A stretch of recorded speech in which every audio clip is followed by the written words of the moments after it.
Selamat sejahtera. Terima kasih kerana masih bersama di dalam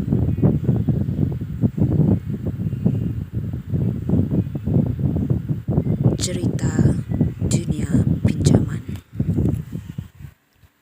Pada hari ini, saya ingin berkongsi cerita mengenai kisah benar, iaitu kisah pembunuhan Blair Adams, korban pembunuhan yang bertingkah aneh menjelang ajalnya. Kasus-kasus pembunuhan misterius bakal sentiasa mengundang rasa penasaran. Banyaknya kejanggalan yang dijumpai seputar kasusnya bakal memunculkan beragam spekulasi dan tebakan.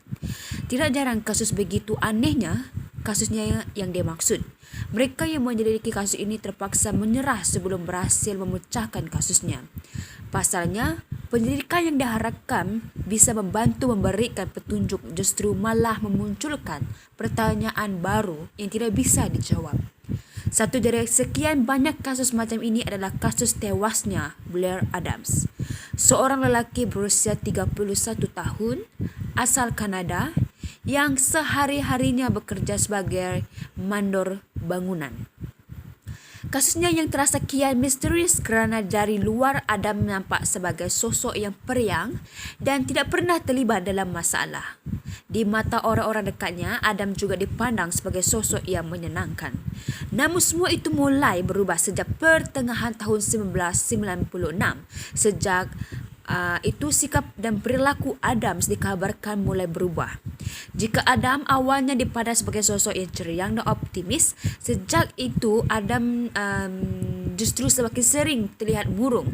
Tingkah lakunya juga dirasa sebagai sulit dimengerti oleh orang-orang yang selama ini mengenalnya. Perubahan sikap Adams ini mulai terlihat di tempat ia biasa bekerja. Setiap kali ia meninggalkan tempat kerjanya di malam hari, tempat kerjanya kerap berada dalam kondisi tidak terkunci. Ia juga kerap terlihat merengut saat baru selesai bekerja. Saat waktu istirahat tiba, Adams kerap merasa gelisah dan mengalami kesulitan tidur. Keluarga Adams bukannya tidak sedar akan perubahan sikap yang ditunjukkan olehnya. Namun Adams sendiri terkesan enggan membuka diri dan mencoba menutupi sesuatu. Ketika ibu Adams bertanya apakah ada masalah yang sedang mengganggu fikiran anaknya, Adams menolak untuk menceritakannya. Keanehan Adams semakin menjadi-jadi pada tanggal 7 Julai 1996. Pada tanggal tersebut ia secara tiba-tiba pergi ke bank untuk mengambil semua wang yang tersimpan di dalam akaun banknya itu. Jumlah wang yang ditariknya diketahui mencapai $6,000. Selain menarik wang, Adams juga mengambil benda-benda simpanan yang berharga seperti perhiasan, emas dan platina. Sambil membawa wang dan barang-barang berharga tadi, Adams kemudian pergi meninggalkan kota Surrey tanpa memberitahukan siapapun yang hendak ke mana dia pergi. 2 hari kemudian, Adam tiba di perbatasan selatan Kanada dan hendak menyerang ke Seattle, AS, Amerika Syarikat dengan memakai kapal feri.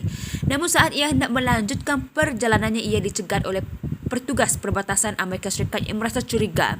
Mereka mengira kalau Adams mungkin adalah seorang buronan di negara asalnya dan ia sedang berusaha kabur dari negara lain sambil membawa semua harta bendanya itu. Gagal menyeberang ke Amerika Syarikat, Adams pun terpaksa kembali ke Kanada. 2 hari berlalu, Adams kembali mencoba menerobos perbatasan. Kali ini dengan berjalan kaki. Seperti upayanya yang pertama, kali ini Adams juga gagal menyeberang ke negara lain kerana dicegat oleh petugas perbatasan. Penampilan Adams kali ini terlihat jauh lebih janggal kerana ia terlihat memiliki sejumlah luka goresan pada tubuhnya. Petugas perbatasan curiga kalau Adams mungkin baru saja melakukan pencurian mobil, pencurian kereta. Mereka memutuskan untuk tidak menangkap Adams dan hanya memerintahkannya untuk kembali ke Kanada. Kegagalan Adams untuk menyeberang ke negara tetangga ternyata masih belum membuat dirinya berhenti bertingkah aneh. Tak ada hujan ataupun angin, Adams secara tiba-tiba keluar dari pekerjaannya. Sehari kemudian ia membeli tiket pesawat ke Frankfurt, Jerman. Adams juga sempat pergi di rumah salah seorang sahabatnya sambil menceritakan sedikit masalahnya. Ia mengaku sedang dikejar-kejar oleh orang yang ingin membunuhnya dan ia harus melarikan diri keluar negara supaya boleh selamat. Adams sendiri akhirnya batal pergi ke Jerman, namun ia berhasil berhasil melarikan diri ke Seattle, Amerika Syarikat Barat dengan memakai kereta pada tanggal 10 Julai. Sesampainya di sana, ia langsung pergi memesan tiket perjalanan ke Washington, D.C., Amerika Syarikat Timur. Begitu sampai di Washington, D.C., Adams masih belum berhenti. Ia langsung menyewa kereta dan kemudian memakainya untuk pergi ke Knoxville yang berjarak lebih dari 500 km. Tindakan Adams tersebut tak pelak membuat polisi yang menyelidiki kasusnya merasa bingung bukan main. Adams tidak memiliki bisnes apapun kenalan di kota-kota yang disinggahinya. Jadi apa alasan Adams pergi dari satu kota ke kota lain dalam rentang waktu yang begitu singkat? Adams tiba di Knoxville pada tanggal 10 Julai malam. Ia kemudian menelpon seorang tukang servis panggilan yang bernama Garrett Sapp. Kerana ia tidak boleh masuk ke dalam mobil yang disewanya, di sinilah Adams kembali menunjukkan tingkah anehnya. Sapp menemukan kalau Adams tidak boleh masuk ke dalam mobil kerana Adams menggunakan kunci kereta yang tidak cocok. Namun Adams bersikeras kalau kunci tersebut adalah kunci yang benar. Sapp bingung lantas memutuskan untuk memeriksa kereta Adam tu tadi ke penginapan setempat. Setibanya di penginapan Fairfield Inn, Adams lagi-lagi bertingkah tidak wajar. Ia terlihat berjalan ke sana ke sini selama hampir 1 jam sebelum kemudian memutuskan untuk menyewa bilik. Namun saat resepsionis hendak memberikan wang kembalian kepada Adams, ia malah pergi keluar penginapan dan tidak pernah kembali lagi. Keesokan paginya, Adams ditemukan sudah tidak bernyawa di luar halaman hotel sedang dia bangun. Kondisi mayat Adams saat ditemukan terlihat tidak kalah membingungkan.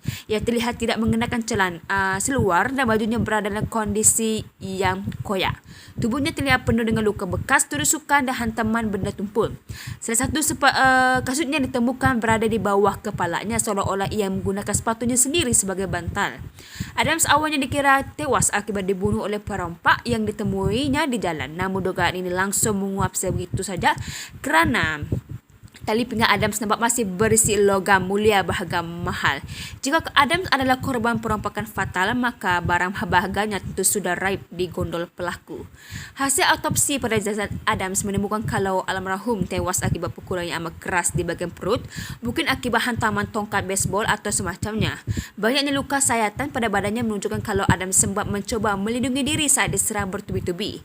Adams diyakini berada dalam kondisi sadar saat tewas kerana tidak ada jejak alkohol maupun narkotik dalam darahnya.